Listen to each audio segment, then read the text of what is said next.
গল্প পাঠ বাই অধরা চ্যানেলে আজ আপনারা শুনছেন নৌসিন আহমেদ রোদেলার লেখা নীল চিরকুট উপন্যাসটির ষষ্ঠ এবং সপ্তম পর্ব।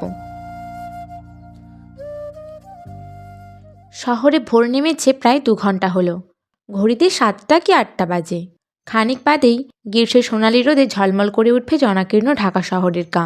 ধানমন্ডির 6 নম্বর রোডে সাদা রঙের বিশাল বিল্ডিংয়ের পার্কিংয়ে দাঁড়িয়ে আছে নম্রতার বন্ধুরা। তাদের সামনে কালো রঙের চমৎকার এক প্রাইভেট কার। সাদা একটা ন্যাকড়া দিয়ে নিরন্তর গাড়িটির গা মুছে চলেছেন একজন ড্রাইভার। বিরসমুখী ড্রাইভারের গায়ে ঝকঝকে সাদা ইউনিফর্ম। চিমসে যাওয়া গাল দুটো লেগে আছে গালের দুপাশের চ্যাপ্টা হাড়ে। থ্যাবড়ানো নাকে 1000 টন বিরক্তি। ছোট ছোট চোখে মাত্রাতিরিক্ত প্রভুভক্তি। রঞ্জনের গায়ে কালো রঙের পোলো শার্ট, পরনে অফ হোয়াইট জিন্স, পায়ে ব্ল্যাক কেডস, পুরো ভ্রুচোড়া কুঞ্চিত। শালা, এই অন্তু মরছেটা কই? খোঁজ খবর নাই কোনো? নাদিম গিটারে সুর তোলার চেষ্টা করছিল। গায়ে পরা নীল কালো চেক শার্টটির উপরের বোতাম দুটো খোলা। ঘন চুলের একগাছি পড়ে আছে কপালে। কাগজের মতো সাদা মুখে বিরক্তির ছাপ। রঞ্জনের কথায় কপালের চুলগুলোকে পেছনের দিকে ঠেলে দিয়ে গেটের দিকে তাকালো নাদিম। নম্রতা ট্রলি ব্যাগের ওপর গালে হাত দিয়ে বসেছিল। ফু দিয়ে নিজের কপালে পড়ে থাকা চুলগুলো উড়িয়ে দিতে দিতে আকাশ পাতাল ভাবছিল। ঠিক এমন সময় গেট পেরিয়ে ভেতরে এলো অন্তু। কালো গায়ে ঝকঝকে সাদা রঙের টি শার্ট, পরনে ছাই রঙের ঢিলাঢালা 3/4 প্যান্ট, পিঠে ট্যুরিস্ট ব্যাগ, চুলগুলো খাড়া করে পেছন দিকে আঁচড়ানো। পেটানো প্রশস্ত বুকের ছেলেটি ঘেমে অস্থির। পার্কিংয়ে বন্ধুদের দাঁড়িয়ে থাকতে দেখে দ্রুত পায়ে এগিয়ে এলো অন্তু। রাগান্বিত বন্ধুরা কিছু বলার আগেই ভুবন ভোলানো হাসি হাসল। গায়ের রং কালো হলেও নিজের হাসিটা যে মারাত্মক সুন্দর সে সম্পর্কে সম্পূর্ণ সচেতন অন্তু। শুধুমাত্র এই মায়াভরা ইনোসেন্ট হাসিটার জন্যই অসংখ্যবার অঙ্কশালের ভয়ানক মার থেকে বেঁচে গিয়েছে সে হাসলে আশেপাশের মেয়েরা যে বারবার ঘুরে তাকায় তা একটু বয়স হতেই নিজ জ্ঞানে বুঝে নিয়েছে অন্তু। কিন্তু হাই নিয়তি, একমাত্র নীরাকেই এই হাসির মায়ায় কাবু করতে পারল না সে। রঞ্জন দাঁতে দাঁত চেপে বলল, শালা, এতক্ষণ লাগে আসতে? আমরা হল থেকে চলে এলাম, আর তুমি ধানমন্ডিতে থাকা সত্ত্বেও ঠিক টাইমে পৌঁছতে পারো না। খারাপ কথা মুখে আসছিল একখান। অন্তু বিগলিত হেসে বলল, আরে বাসায় একটু ঝামেলা হয়েছিল, আব্বাই হঠাৎ বাজারে পাঠাই দিছিল। কথাটা বলে এদিক ওদিক তাকালো অন্তু। নম্রতার দিকে তাকিয়ে প্রশ্ন ছুড়ল, কী রে, আরগুলা কই? নম্রতা সরু চোখে তাকালো, ভ্রু বাঁকিয়ে বলল, আরগুলা নাকি নীরা? রঞ্জন হাসল। নাদিম গিটারে রোমান্টিক টুন দেওয়ার চেষ্টা করল। অন্তু মাথা চুলকে গরম চোখে তাকালো। কপট রাগ নিয়ে বলল, খোঁচা মানুষ কেন হারামি? খালি নীরার কথা জিজ্ঞেস করবো কেন? ছোঁয়াও তো নাই। রওনা দিবি কখন? অন্তুর প্রশ্নের মাঝে সিঁড়ি বেয়ে নেমে এলো ছোঁয়া আর নীরা।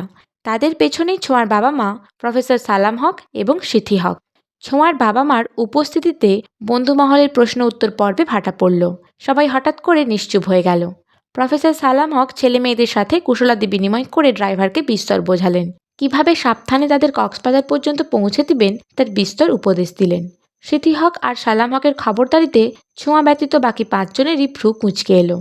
নাদিম মুখ কাচুমাচু করে নিচু গলায় বলল, মামা, মনে তো হইতাছে আমরা কেজি স্কুলে পড়ি, প্রথম প্রথম স্কুল কি জিনিস দেখতে যাইতাছি।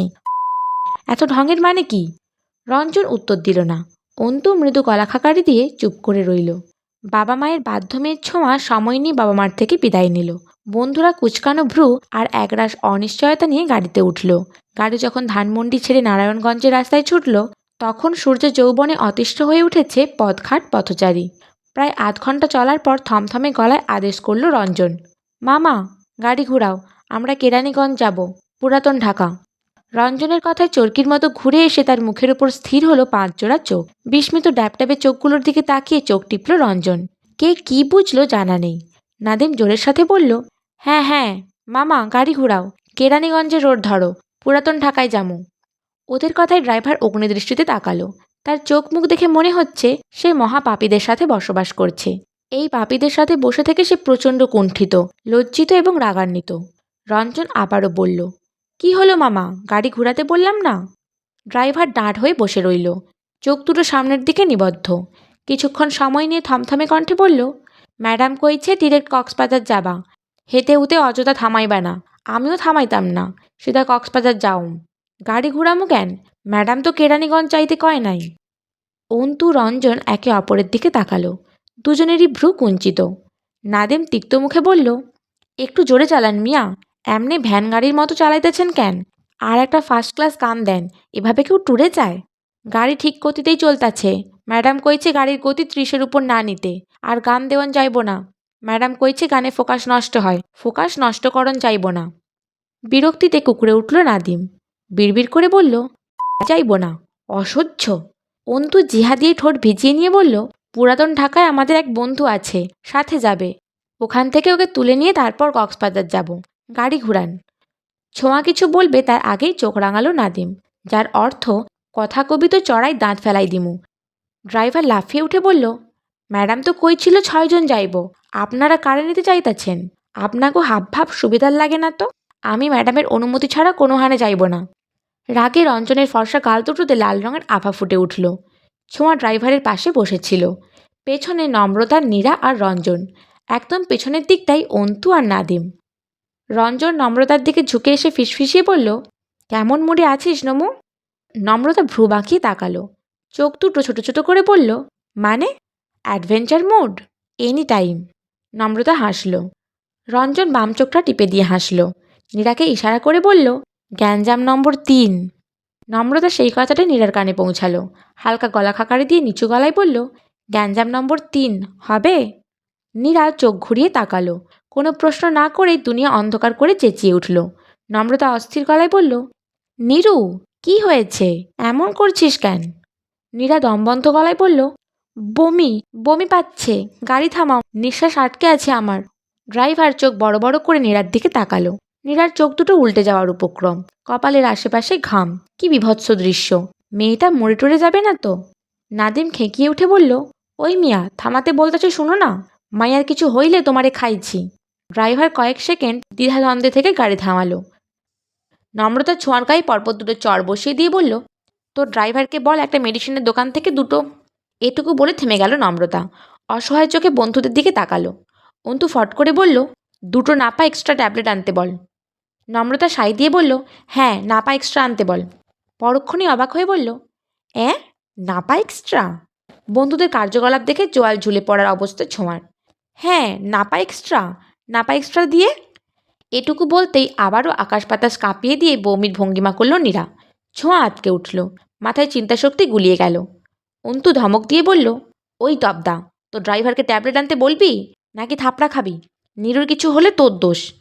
ছোঁয়া থতমত খেয়ে ড্রাইভারকে মেডিসিন কিনতে পাঠালো। ড্রাইভার একরাশ দ্বিধা আর বিরক্তি নিয়ে মেডিসিনের দোকান খুঁজতে গেল।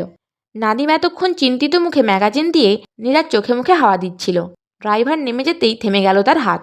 গাড়ির জানালা দিয়ে বাইরে দেখল। তারপর ব্যাগ কাঁধে নিয়ে দ্রুত বেরিয়ে এলো গাড়ি থেকে। তার সাথে নেমে এলো অন্তু, রঞ্জন। অসুস্থ নীরাও চোখের পলকে সুস্থ সবল হয়ে উঠল। এক মুহূর্ত নষ্ট না করে বেরিয়ে এলো গাড়ি থেকে। ছোঁয়া হতভম্ব চোখে তাকিয়ে থেকে প্রশ্ন করল, কি করছিস তোরা? কোথায় যাচ্ছিস? গাড়ি থেকে নামছিস কেন? নীরা, তুই না অসুস্থ? সবাই উল্টো পথে দৌড় লাগাতে লাগাতে বলল, গ্যাঞ্জাম নম্বর ৩, বলদ, এখনো বুঝোস নাই? ছোঁয়া দিশেহারা কণ্ঠে বলল, কিন্তু কেন? নীরা উঁচু গলায় বলল, জানি না, আসলে আয়, নয়তো তবদার মতো বসে থাক। বন্ধুদের থেকে জুৎসই উত্তর না পেয়ে ব্যাগ কাঁধে নিজেও দৌড় লাগালো ছোঁয়া। বন্ধুদের হাব ভাব বুঝতে না পেরে মাথা ভনভন করছে তার। আশ্চর্য, কি করতে চাইছে ওরা? ওরা কি ট্যুরে যাবে না? না গেলে বললেই হয়, এত নাটক কেন? কিছু দূর আসার পর বাস ধরল ওরা। জনাকীর্ণ বাসে দাঁড়াবার মতো জায়গা নেই। বাসে কোনো রকম ঠেলে ঠুলেই দাঁড়িয়ে পড়ল ৬ জন। এই কোণঠাসা বাসের ছোঁয়ার অবস্থা বেহাল। ঢাকার লোকাল বাসগুলোতে ওঠার অভ্যাস তার নেই বললেই চলে। রঞ্জন বাসের দরজায় ঝুলে রইল। ওদের ৩ জনকে ঘিরে দাঁড়ালো অন্তু আর নাদিম। কিছুক্ষণের মাঝেই আড্ডায় মজে উঠল ৫ জন। এক পর্যায়ে গিয়ে পেছন থেকে মধ্যবয়স্ক এক ভদ্রলোক বাজেভাবে স্পর্শ করল ছোঁয়ার স্পর্শকাতর স্থানে। ছোঁয়া অসহায় চোখে বন্ধুদের দিকে তাকালো। নাদিমের দিকে কিছুটা সরে আসার চেষ্টা করল। অন্তু নম্রতাকে ইশারা করতেই ছোঁয়ার জায়গায় গিয়ে দাঁড়ালো নম্রতা। বাসে ঝাঁকি লাগতেই পেছন দিকে হেলে পড়ে দানবীয়ভাবে লোকটির পা মারিয়ে দিল নম্রতা। পেন্সিল হিলের ভয়ানক আঘাতে আর্তনাদ করে উঠল লোকটি। দাঁত মুখ খিঁচিয়ে কিছু বলবে তার আগেই অন্তু বলল, আহা চাচা, বাসে উঠলে একটু আধটু ধাক্কা খেতেই হয়, অমন চেঁচামেচি করলে তো চলে না। কিছুক্ষণ পর আবারও একই কাজ করল নম্রতা। লোকটি প্রতিবাদ করতেই নাদিম খেঁকিয়ে উঠে বলল, ফাইজলামি পাইছেন মিয়া, ধাক্কাধাক্কি সহ্য না হলে নাইমা যান। কেউ ইচ্ছে করে কেন ধাক্কা দিব আপনারে? এত ফ্যাচ ফ্যাচ করতেছেন কেন? লোকটি আর কথা বাড়ালো না। বন্ধুরা আবারও আড্ডায় মাতল। দুপুরের শেষ ভাগে কেরানীগঞ্জ গিয়ে পৌঁছালো তারা। সেখান থেকে পুরাতন ঢাকা। দুপুর 2:30টার দিকে পুরাতন ঢাকার একটা রেস্টুরেন্টে পেট পুড়ে খাবার খেলো সবাই। ছোঁয়া উচ্ছ্বসিত কণ্ঠে বলল, I think I am enjoying this tour. Nadim বিরক্ত কণ্ঠে বলল, আবার ইংরেজি মারস? বাংলায় কথা কইতে পারিস না তুই, ইংরেজের বাচ্চা। নীরা হাই তুলতে তুলতে বলল, ঝগড়া রাখ। আমরা কি কক্সবাজার যাচ্ছি নাকি যাচ্ছি না? এত ঢং করে এখানে আসারই বা কারণ কি? রঞ্জন টিস্যু দিয়ে মুখ মুছতে মুছতে বলল, যাচ্ছি। তাহলে গাড়ি ছাড়লাম কেন? অন্তু দাঁত কেলিয়ে বলল, ওইটা ট্যুর ছিল, ওই ড্রাইভারকে সাথে নিলে ট্যুরের 12টা বাজত। আমরা কক্সবাজারে যাচ্ছি লঞ্চে করে, ব্যবস্থা হয়ে গিয়েছে, 5টায় লঞ্চ। ছোঁয়া আতকে উঠে বলল, লঞ্চ? আমি কখনো লঞ্চে উঠিনি। লঞ্চ যদি ডুবে যায়? আর লঞ্চে করে কক্সবাজারে কিভাবে? নাদিম বিরক্ত হয়ে বলল, সবাই যেভাবে যায় সেভাবে। নম্রতা খাবার চিবোতে চিবোতে বলল, যেতেই তো 2 দিন লাগবে, কক্সবাজার থাকবো কখন? রঞ্জন ঠোঁট উল্টে বলল, তাই কি? কক্সবাজার তো বহুত গিয়েছি, এবার না হয় আশেপাশে জায়গাগুলোতেই বেশি থাকলাম। সদরঘাট থেকে হালুয়াঘাট, ওখান থেকে 10টার লঞ্চে চট্টগ্রাম। চট্টগ্রাম 1 রাত থেকে পরের দিন কুতুবদিয়া থেকে কক্সবাজার। 2 দিনে যাব, 1 দিন কক্সবাজারে থাকবো, চতুর্থ দিন সড়কপথে ফিরে আসবো। ছোঁয়া হাহুতাশ করে বলল, মাম্মাকে কি বলবো? মাম্মা আমাকে মেরে ফেলবে। নাদিম বিড়বিড় করে বলল, শুরু হয়েছে ম্যা। সারাদিন পুরাতন ঢাকার এখানে ওখানে ঘুরে আড্ডা দিয়ে কাটিয়ে দিল নম্রতারা। সন্ধ্যা 5টায় সদরঘাটে পৌঁছে নির্দিষ্ট লঞ্চে উঠল তারা। রঞ্জন 2টো কেবিন বুক করেছে, একটা মেয়েদের জন্য, অন্যটি ছেলেদের জন্য। লঞ্চ সদরঘাট ছাড়ল সন্ধ্যা 6টার দিকে। ধীরে ধীরে দৃষ্টিসীমার আড়ালে পড়ল শহরের দূষিত বাতাস। সবাই যার যার মতো ফ্রেশ হয়ে বারান্দায় এসে বসলো রাত 8টার দিকে। কিছুক্ষণ আড্ডা চলার পর হঠাৎই মন খারাপ হয়ে গেল নম্রতার। বন্ধুদের রেখে ডায়েরি হাতে ধীরে ধীরে নিচে নেমে রেলিং ঘেঁষে দাঁড়ালো সে। রাতের আকাশে মস্ত এক চাঁদ, দিগন্ত বিস্তৃত, জলধারায় চকচকে জ্যোৎস্নার আলো, গা কাঁপানো তীব্র বাতাস। নম্রতা বুক ভরে শ্বাস নিল। টলমলে অনুভূতি নিয়ে ডায়েরিটা খুলে পড়ার চেষ্টা করল। বুক ভরে চিঠির গায়ে থাকা সুঘ্রাণ নেওয়ার চেষ্টা করল। নম্রতাদের প্রেমের এক পর্যায়ে সে নামক ব্যক্তিটি চিঠির গায়ে সুন্দর এক সুগন্ধি ব্যবহার করত। চিঠি খুললেই অসাধারণ এক সুগন্ধে বুক ভরে আসত নম্রতার। নম্রতা জিজ্ঞেস করায় বলেছিল, তুমি যে চিঠিগুলো অসংখ্যবার পড়ো জানি। চিঠিগুলো যখন খুলবে, এই গন্ধটা যখন নাকে লাগবে, ঠিক তখনই আমার খুব কাছে থাকার অনুভূতি হবে তোমার।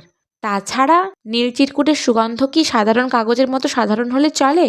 শ্যামলতাই বা বারবার কাগজের এই বিশ্রী গন্ধটা কেন নিবে? শ্যামলতা মানেই তো হাজারো বেলির সৌরভ। নম্রতার ঠোঁটে হাসি ফুটে উঠল। চোখ দুটো বুজে নিয়ে বুক ভরে শ্বাস নিল। ঠিক তখনই পেছন থেকে প্রচণ্ড ধাক্কায় সামনের দিকে ঝুঁকে পড়ল নম্রতা। এক হাতে রেলিং আঁকড়ে ধরে নিজেকে রক্ষা করলেও হাতের ডায়েরিটা গিয়ে পড়ল টলমলে নদীতে। নম্রতা আঁতকে উঠল, সারা শরীর কেঁপে উঠল। ডায়েরিটাকে ধীরে ধীরে তলিয়ে যেতে দেখে মাথা ঘুরে উঠল তার।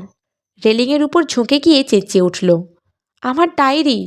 নীরু, আমার ডায়েরি! রঞ্জন!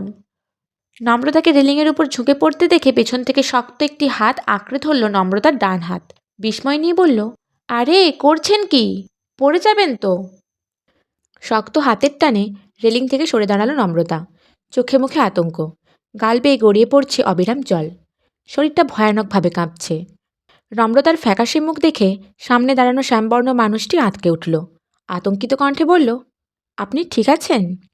নম্রতা হিংস্র দৃষ্টিতে সামনে দাঁড়ানো মানুষটির দিকে তাকালো। শ্যামকায় দীর্ঘদেহী পুরুষ, শক্তপোক্ত গড়ন, পুরো ভ্রুচোড়ার নিচে গভীর 2টো চোখ, গায়ে বাদামি রঙের পাতলা শার্ট, হাত দুটো কোনোই পর্যন্ত গুটানো, ডান হাতে ল্যাপটপ। নম্রতা বাঘিনীর মতো ঝাঁপিয়ে পড়ল মানুষটির ওপর। হাত থেকে ল্যাপটপটা ছিনিয়ে নিয়ে রেলিংয়ে 2 দফা আছাড় লাগালো।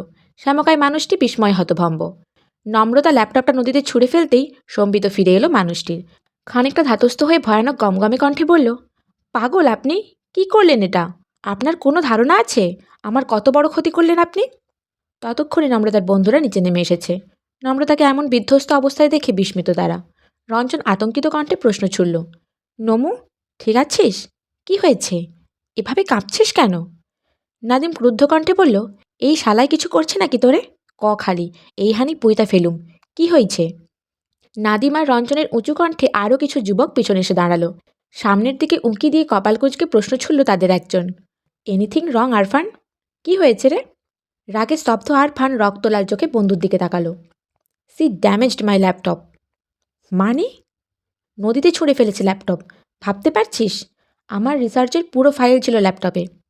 কি? কিন্তু কেন? এই মেয়ে, পাগল নাকি আপনি? আপনার কোনো ধারণা আছে কী করেছেন আপনি? এসব পাগল ছাগলকে লঞ্চে উঠতে দেয় কে? নীরা ফুঁসে উঠে বলল, একদম ফালতু কথা বলবেন না। নমু অযথা হাঙ্গামা করার মেয়ে নয়। আপনার বন্ধু কী করেছে সেটা আগে বিবেচনা করুন। লঞ্চে উঠেও থার্ড ক্লাস অভাব যায় না আপনাদের?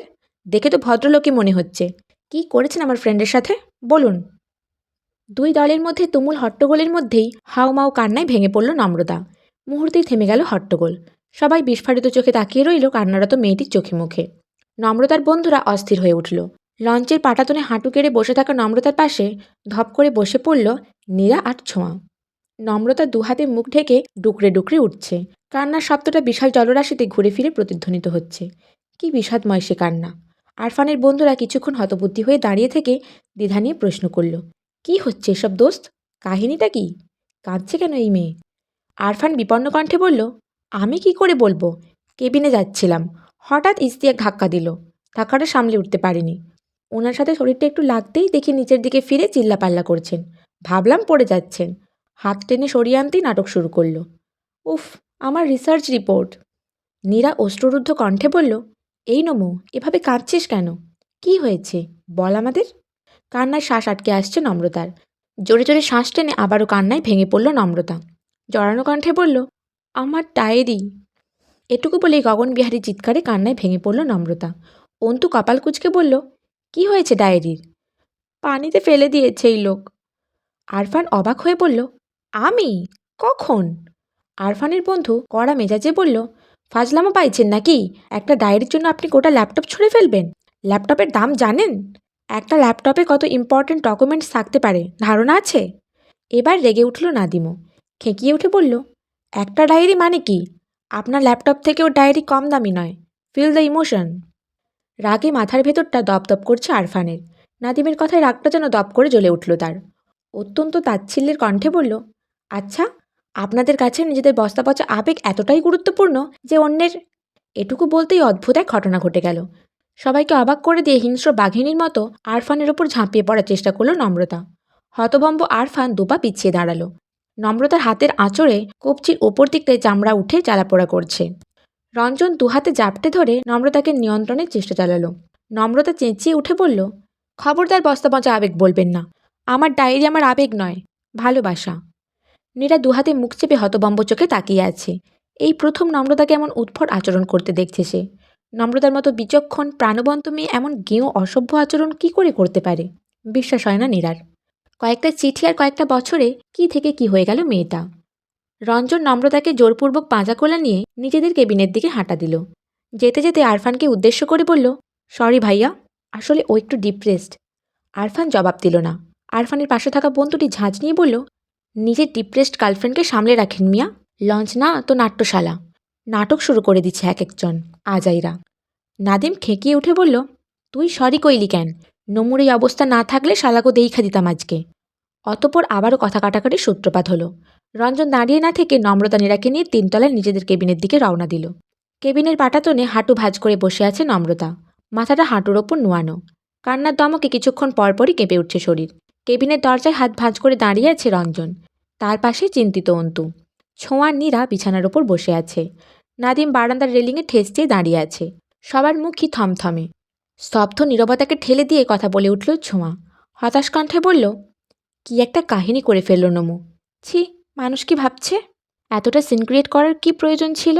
এমন কেউ আচরণ কি নমুর সাজে? আমাদের কতটা লো মেন্টালিটির ক্ষেত ভাবছে তারা। ছোঁয়ার কথার জবাবে টু শব্দটি পর্যন্ত করল না কেউ, কেবল কড়া চোখে তাকালো।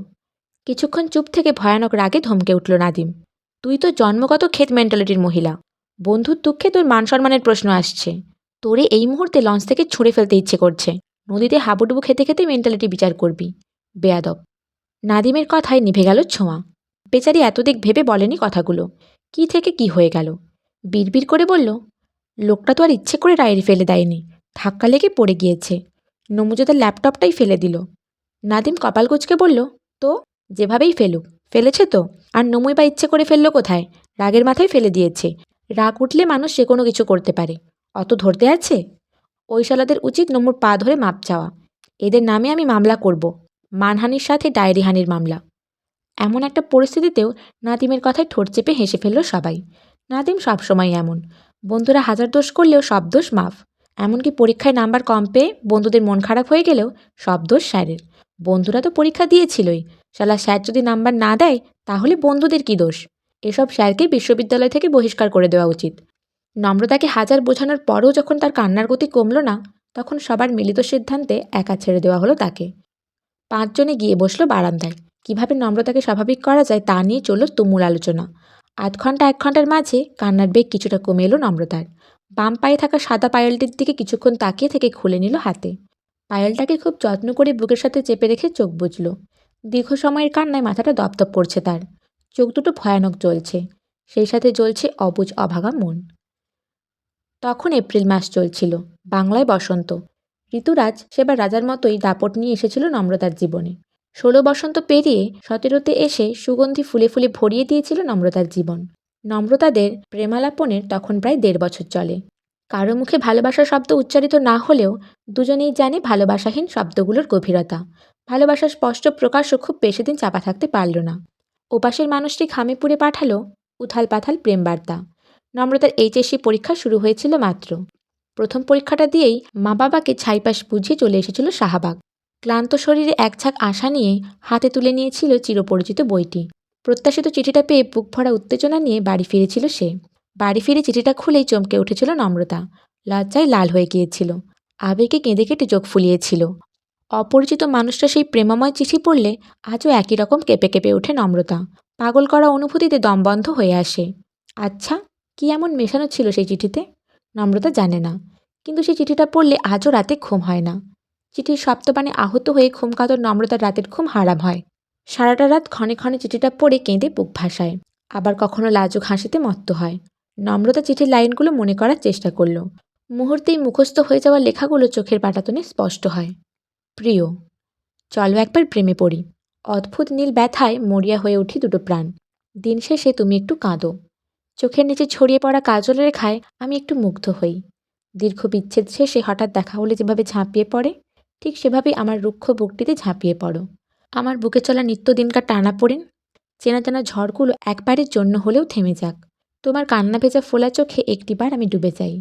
লাল নীল ব্যথাগুলো রক্তে রক্তে ঘুরে বেড়াক। তোমাকে পাওয়ার তীব্র বাসনায় আমি একটু ছিন্ন ভিন্ন হই।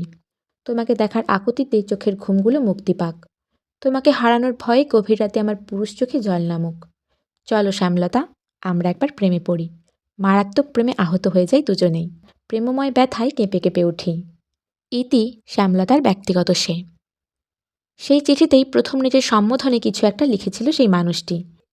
চিঠির সাথে কষ্টে পেয়ে আটকে দিয়েছিল অসম্ভব সুন্দর এক পায়েল। সেই সাথে ছিল কয়েকটি চ্যাপ্টা হয়ে থাকা বেলি ফুল। কি তীব্র সুগন্ধ ছিল সেই বেলি ফুলের। নম্রতা সারা রাত নাকের কাছে নিয়ে বসেছিল সেই চিঠি। পায়েলটা পায়ে জড়িয়ে অযথাই ঘুরে বেরিয়েছে পুরো ঘর জুড়ে। যখনই পায়েলের রিনঝিন শব্দ উঠেছে, তখনই মনে হয়েছে সেই মানুষটি হাসছে। নম্রতার পাগলা মতে ঝংকার দিয়ে হেসে উঠছে সে।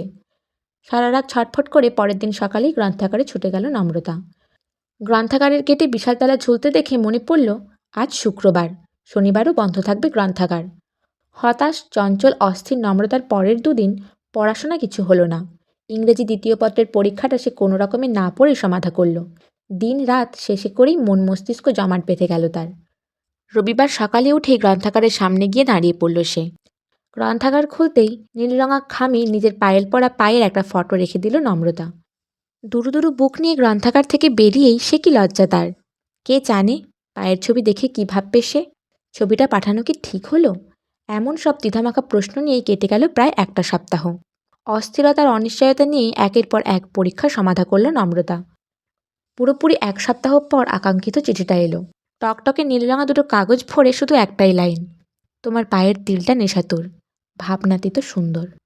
সেই এক লাইন দিয়ে ভর্তি চিঠিটা পেয়ে গলা শুকিয়ে গিয়েছিল নম্রতার।